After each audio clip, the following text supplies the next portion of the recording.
Because I made cherry juice today, I'm also making spiced cherry butter. It's a fabulous thing to do with the leftover pulp that's made when you make juice. If you don't have a steamer juicer, you can always stem, wash, and pit your cherries, and then just cook them down until they get soft. But this works really well for me. It also makes the cooking down process take less time, as well as giving me the cherry juice. So what I'll need to do is blend this cherry pulp down until I have 6 cups worth of nice smooth cherry pulp. I'll then add my puree into a large pot. I always use a spatula for this because otherwise far too much of it sticks back on the blender. I'll then add 3 cups of white sugar and 1 teaspoon of cinnamon. I'll place this on the stove and cook it until it's thick. It's actually already pretty thick because of the fact that I pulled the juice out of it previously, but it'll simmer for just a little bit, I'm sure. I highly recommend using some kind of a screen like this in order to protect your kitchen from the splattering of the butter because it gets so thick that it's just all over the place. And this one's nice because you can take it up halfway in order to stir it. The way that you can tell that your butter is ready is if you scoop up the butter and it kind of mounds on your spoon, and then when you drop it back in, you can see where it landed. Now I'll add 2 tablespoons of lemon juice and 1 teaspoon of vanilla. And then I just mix that in. The lemon juice will make it get just a little bit thinner than it was before, but that's why I make it so thick to start off with.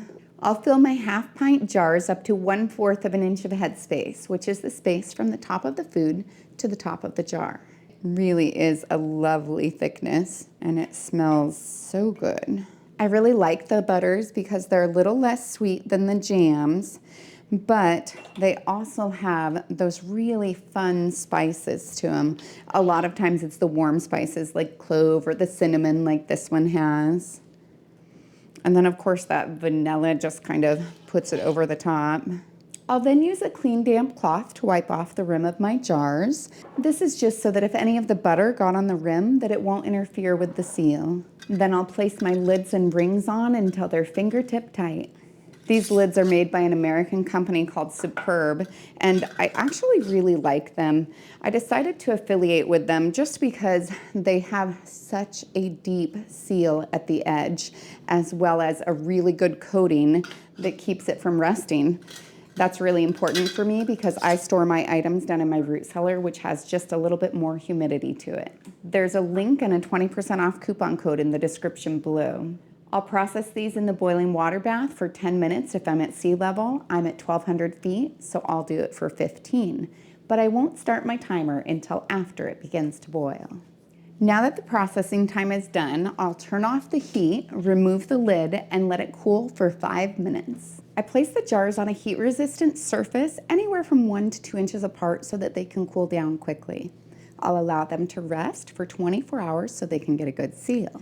I can tell that they have a good seal if the center of the lid is depressed down. If it is, then I'll remove the ring and wash them with hot soapy water.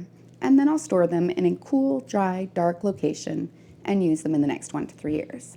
If for some reason they didn't seal, then I'll place them in the refrigerator and use them right away. So you can see just how thick this butter has become now that it's cooled down. It smells so good. My daughter came in and she was like, "Can I eat some of that?" And she took just a little bit and she was pretty impressed with it. That's good, right? Mm-hmm. Yeah, you can have it. It's actually so good. It's like super smooth.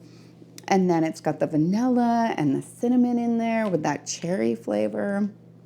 No, it's actually really good.